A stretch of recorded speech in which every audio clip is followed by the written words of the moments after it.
Well, I've said in the past, Hollywood is damaged goods at this point. I mean, literally, it's just charred remains of Hollywood studios. You're seeing more studios start to open up further east on the East Coast. We're expecting studios in New York, New Jersey, more in Georgia, possibly maybe more in Florida. It's a possibility on there.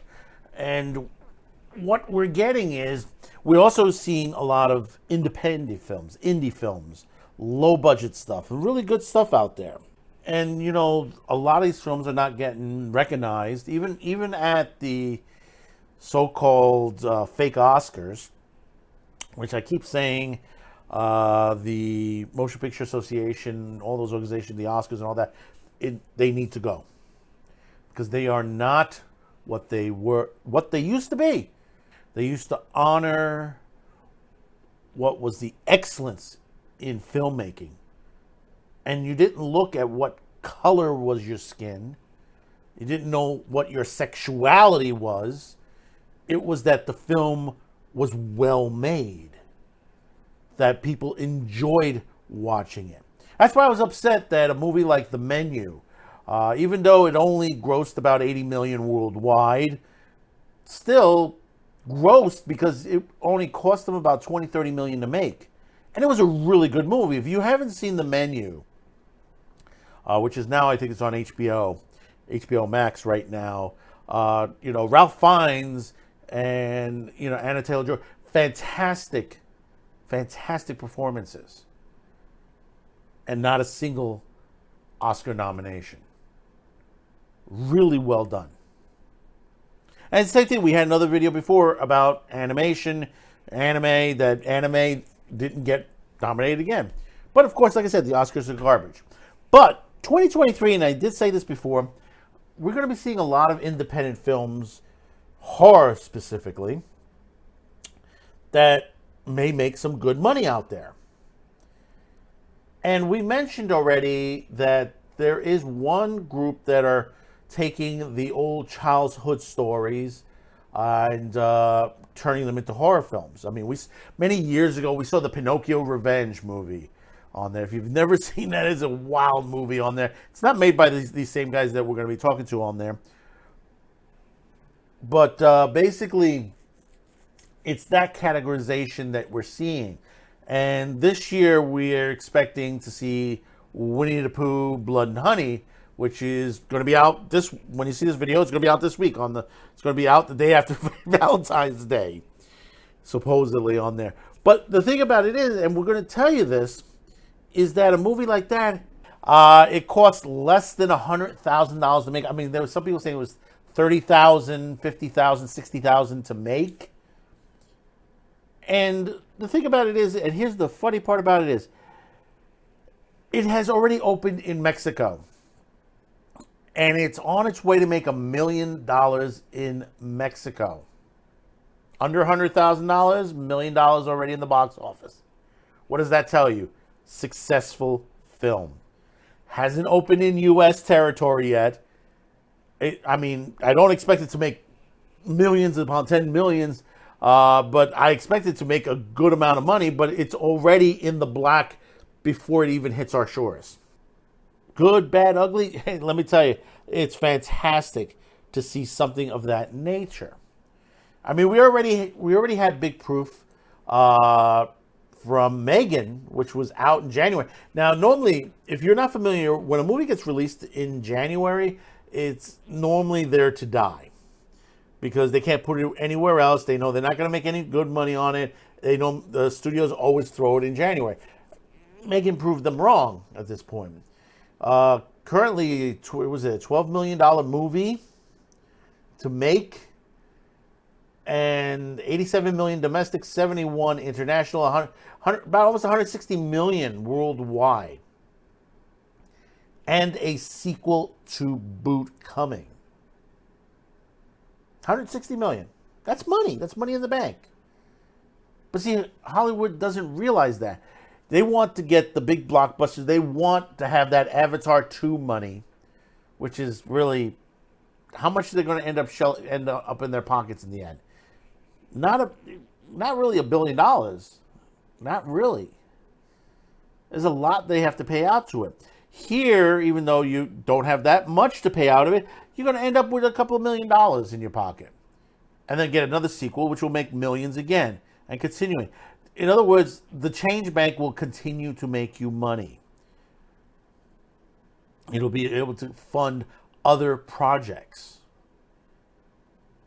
And here's the other thing about this. And even before it has opened in Mexico, Winnie the Pooh and Blood and Honey will be getting a sequel. We've already had that announcement. The guys who have produced this project, as crazy as it sounds, and they have 2 other projects. I think, what is it? They have a Peter Pan one, and I think they have I think they're also going to be producing the Bambi one as well.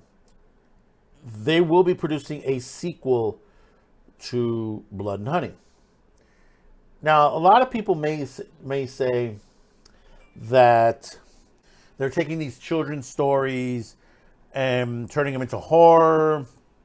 That basically it was, these kids. But the thing about it is, you don't realize, now, with the exception of Winnie the Pooh, is a lot of these stories, when you hear Cinderella, Snow White, Pinocchio, those stories had horror endings.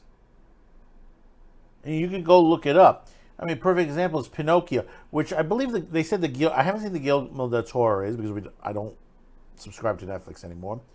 But probably going to have to go to see it, which eventually probably will. And I don't condone it doing that. Basically, you have, Pinocchio and Guillermo del Toro getting close to what the actual text of the original story was. And it was very dark. People don't realize these stories are very dark in their ways. In a way, some of them, Pinocchio, you can make definitely into a horror film. Snow White, you can make into a horror film. Peter Pan, many others, and basically if you go by the original text, the original writings that these came from, they had scary endings. Some of them were written by the same writers. Little Red Riding Hood. Yeah, she did get eaten by the wolf in the end. These are stories that, even though they were written for kids, they're supposed to give you, they're supposed to sort of scare you into place in a way. These were the stories back then. People say, well, we can't have those now. Well, you can. And you can have happier ones too. You can have a Disney ending, but not the way Disney has been putting it lately. But, looking at all of this together, and we have like others like Terrifier, which is going to do a 3rd one, and a couple of other horror films that are going to be released very soon, and some that are getting sequels. VHS is getting another sequel.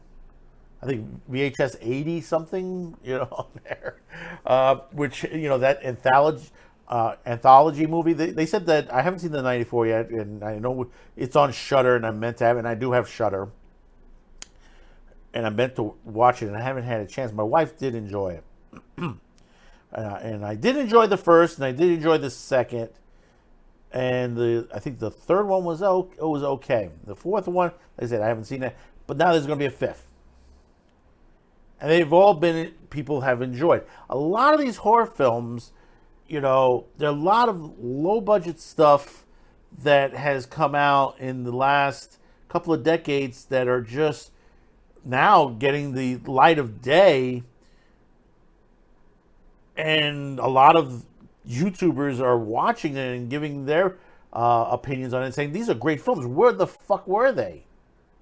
Hollywood hid some of this stuff because they said, well, we're not going to make money. Well, how do you know? You're seeing money on there. Well, we wanted to make this amount of money, millions. No, you don't need to pay for a high-end actor on there. You don't need to pay for high-end graphics. You don't need to, you could do things within a budget. It is possible. And considering special effects, editing, and all that is a lot cheaper these days, a lot easier to do. I mean, like I said, you know, we here at Q to Cast, Man with the Show, we edit on DaVinci Resolve. DaVinci Resolve is, a lot of people are switching to DaVinci Resolve. Why? Because one, it's cheap. And I'm not talking about that it's a cheap product. That it's very inexpensive. It's like the full version is $300. But, you know, for those of you who can't spend the $300, there is a free version, and it's fully open, no watermarks, and you can edit an entire movie there. The audio system and the cell shading and all that are fully open. I mean, there's a couple little graphics and a couple of things that, you know, you can't do on there. But hey, listen, for what it is, it still can make a whole entire movie right there, and it can render very properly. You know, it might take you a little bit longer to render it, but it will work. I've done it. It works out great. You've seen the shows. You've seen what we can do. And there are many other YouTubers out there that are putting out those, you know, their shorts on there. And also, Tubi TV is getting a lot of these older films on there as well. They're showing some of these older films. I think one's called The Void, which was from years ago, that's getting like some new airplay on that. And I know a couple people have been talking about it, and they said, where the hell, you know, they said that too. Where the hell has this been, this movie, all my life? You know, and I keep saying this as far as YouTubers. There are a lot of them that, you know, I sit there like, you guys never seen this particular movie or that particular movie. And, you know, like recently, a bunch of them have been watching Blazing Saddles. Great film. They said it's such a fantastic movie. Or they've been watching something like The Godfather or Apocalypse Now or many other films that, you know, a lot of this generation haven't caught on to yet. That's why I said, screw a lot of this, what Hollywood's putting out, these woke films on there. Go back and watch the original stuff. Go watch the older films. You know, you'll get a good time. There's decades of movies that are sitting out there, and you can watch it from the silent era to present day that doesn't get the light of day like it used to. So, Winnie the Pooh, Blood and Honey, I believe it's the 15th. Hopefully you get to catch that. Let me know in the comments below your thoughts about it. You know, if you've gone to seen it or you got to see a preview of it, let me know what your thoughts about it. Megan 2 will probably be in production soon, and there's like a slew of other films that are going to be coming out this year. Let me know your thoughts on the next batch of horror films that are coming out, your thoughts. And don't forget to hit that like, subscribe, share, and we'll see you on the next video. Thank you for tuning in, and bye-bye now.